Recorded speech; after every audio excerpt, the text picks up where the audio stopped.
Hello friend, নমস্কার। আমি মাধবী আবার একটা নতুন ব্লগ নিয়ে চলে এলাম। তোমরা যে এতদিন ধরে দেখতে পাচ্ছিলে ভ্রমণের ব্লগগুলো, তো সেটারই হচ্ছে অন্তিম পর্ব। তো আমরা বাড়িতে যাওয়ার জন্য রেডি সেডি গো।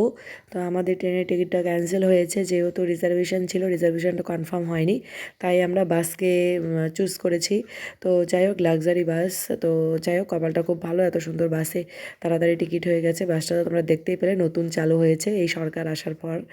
তো এখানে টিকিট হচ্ছে 2,500 টাকা করে। তো কলকাতা টু কোচবিহার, কিন্তু আমাদের হচ্ছে ফ্রি। আর সবথেকে আশ্চর্যজনক ঘটনা হচ্ছে, বাসে উঠে দেখলাম সব মহিলা যাত্রী, পুরুষ লোক নেই বললেই চলে।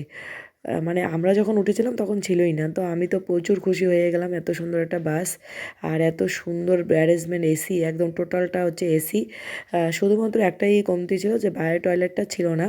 তো সেটা কোনো ব্যাপার না, 4 ঘন্টা পর পর টপিস দেয় বাসগুলো।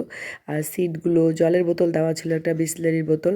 খুবই সুন্দর, এই দেখো ভেতরটা, খুব মানে খুব। তো যাই হোক, আমার সিটটাও লাস্টে পড়েছিল, তারপরে একজনের সাথে এক্সচেঞ্জ করে আমি আর বৌদি পাশাপাশি নিয়েছি। কারণ নাহলে অসুবিধা হয়ে যেত। বৌদি প্রথমে, আমি সবার লাস্টে, কেমন লাগে, একটা গল্প করার লোকও নেই। তো যাই হোক, সেই অনুপাতে আমরা দুজন একসাথে চলে এলাম। তারপর বৌদি নিচের বেডটা গুছিয়ে নিচ্ছিল, কী কী ছিল তোমাদেরকে সবটাই বলছি। এখানে ছিল একটা পিলো কাভার, একটা বেড কাভার, একটা হচ্ছে গায়ে দেওয়া চাদর। তারপর দেখো, জানলাতে পর্দা দেওয়ার মতো ছিল, দুটো করে এসির বোর্ড ছিল। তারপর হচ্ছে মানে বিসলেরির একটা বোতল দেওয়া ছিল। তারপরে হেলান দেওয়ার জন্য সিট ছিল।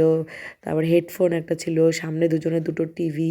হয়তো যখন অচেনা কেউ সিট পড়ে, হয়তো মাঝখানে আবার পর্দার মতো আছে, যে পর্দাটা দিয়ে দিতে হয়।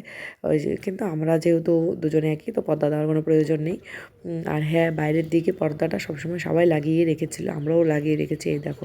আর চার্জিংয়ের পয়েন্ট দুটো ছিল, একটা ল্যাপটপে কাজ করার মতোও ছিল, আবার যেটা দিয়ে চার্জও করা যায়। মোবাইল রাখার জায়গা ছিল, মানে কি বলবো আর। তো যাই হোক, ফার্স্ট টাইম এরকম বাসে ওটা, লাক্সারি বাস। তো অভিজ্ঞতা প্রচুর ভালো। এই সরকার, নতুন সরকার এসেছে বলে এই বাসটা চালু হয়েছে, আর আমরা উঠতে পেরেছি ফার্স্ট টাইম। আর বাসটা কিন্তু নতুন। হ্যাঁ, এবার আমি আমার বেডটাকে গুছিয়ে নিচ্ছিলাম। তো বৌদিকে বললাম একটু ক্যামেরাটা ধরে দিতে। তো বৌদি ক্যামেরাটা ধরে দিচ্ছিলো, আর আমি দেখছিলাম। বাহ, আমি তো প্রচুর হ্যাপি হয়ে গেছিলাম। এবার আমি বেডশিটটা পাতবো আর কি। তো পাতার পর বেডশিটের, মানে বেডশিটগুলো আছে না, সবগুলো প্যাকেটিংয়ে এসেছে, মানে কারোরটা কারো না। মানে প্রতিদিন হয়তো এরা এগুলোকে পাল্টে দেয়, ধুয়ে টুয়ে দেয়। গন্ধটাও খুব সুন্দর, মানে কমফোর্ট দিয়ে যে ধোয়া, সেটারও একটা গন্ধ রয়েছে। তো যাই হোক, আর হচ্ছে বেডশিটটা আমি পেতে নিচ্ছি। আর এই দেখো, খুব সুন্দর। তারপরে বালিশগুলো ছিল পাম বালিশ, কিন্তু খুব নরম, খুবই সুন্দর। তারপরে এই দেখো, আমি এখন হেডফোন লাগিয়ে গান শুনছিলাম। তো যাই হোক, বৌদি কিন্তু আমার আগে নেমে যাবে। বৌদি নেমে যাবে শিলিগুড়িতে, তারপর আমাকে একা একা 4 ঘন্টা জার্নি আবার করতে হবে, শিলিগুড়ি টু কোচবিহার। তো এই দেখো, বাইরের দিকটা এত সুন্দর লাগছিল দেখতে, মানে বলে বোঝাতে পারবো না, দারুণ। মাঝে মাঝে এসিটা দিচ্ছিলাম, বন্ধও করছিলাম, কারণ ঠান্ডাও লাগছিল। একটাই কথা, জানলাগুলো কিন্তু খোলা যাবে না। জানলার কোনো, প্রকৃতির কোনো হাওয়া ভিতরে ঢুকতে পারবে না, আর ভিতরের হাওয়া বাইরে যেতে পারবে না, এরকমই। আর বাসে কোনো শব্দ টব্দ সেরকম ছিল না। কথা বলতে বলতে বৌদি স্টেশন চলে এসছে, বৌদি এখানে নেমে গেল বাগডোগরাতে। আর আমি এখন যাব কোচবিহার। তো একা একা যেতে হবে, এখন আর কোনো সাথী নেই। মুখটা বন্ধ রেখে রেখে যেতে হবে। এই দেখো, এটা হচ্ছে শিলিগুড়ি জাংশন।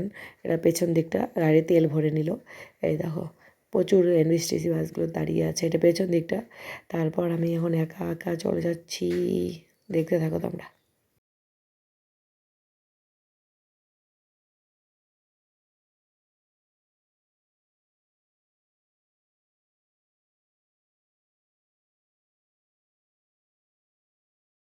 তো যাই হোক, কলকাতার ট্যুরটা খুব ভালোই ছিল, ভালোই ঘুরলাম, সব কিছু অভিজ্ঞতা হলো, অনেক কিছু নতুন নতুন জিনিসের এক্সপিরিয়েন্স হলো।